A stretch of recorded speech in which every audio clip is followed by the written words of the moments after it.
my name is Rakshit. This is part first of my crime data visualization, which I'll be doing in different parts. This is the first part. The data which is I have taken from Kaggle.com, which is the crime data in Boston City. And what we'll be doing is loading the data, defining parameters so we can work on different attributes of data, then defining custom function, and then visualizing. So for this, we will be importing the libraries, which is NumPy, Matplotlib, and Pandas. After that, like I have downloaded the data from here and put it in my drive, and I have uploaded it from there to here. But if you see, when I run this, it shows Unicode decoder. Right? This is because the thing it is like the encoding which it has is not readable by pandas.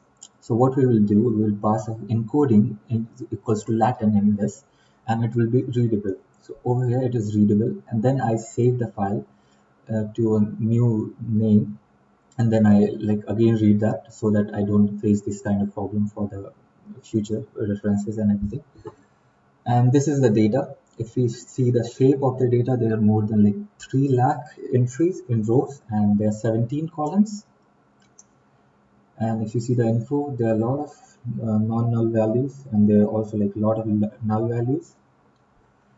So first thing which we'll be doing is working on the day of the week, which shows the crime committed on which particular day of the week, either on Sunday, crime was committed on Sunday or Tuesday or Monday.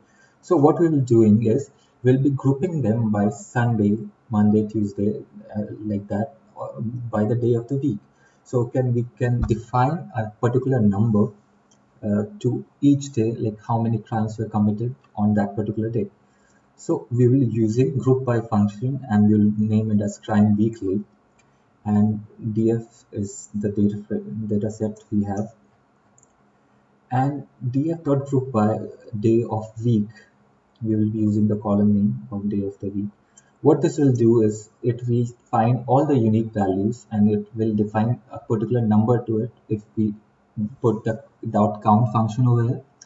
And when we divide it by the length df over here, it gives a percentage, like how much of total crime since 2015 to 2018, because this is the data of 2015 to 2018 crime data in Boston.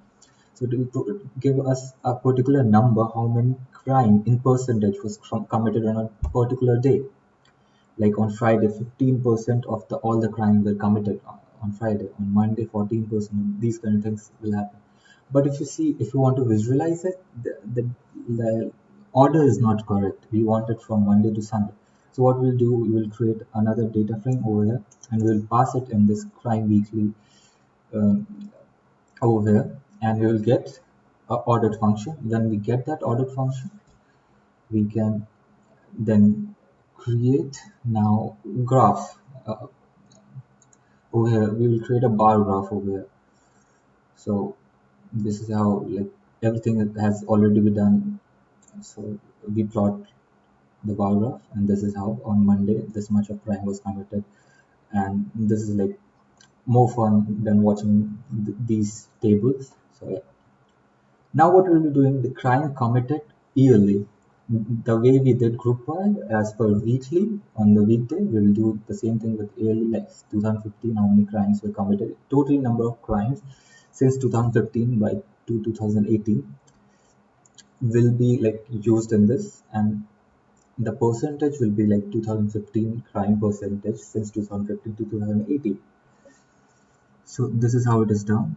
Group by year, then we count the number of each year, then we divide it by the total number of data in the rows of each year, and we get this percentage. Again, we will plot a bar graph. Over here I've defined color over here, so you can also do that. You can do it as much or any kind of color you want. I define the labels and everything. This is monthly, sorry, monthly data, same thing, same kind of function. Now, interesting thing over here, which starts exploring the shooting data. If you go over there, if you see the data which is of shooting, there are a lot of NaN values, because on like they're all different kind of crafts.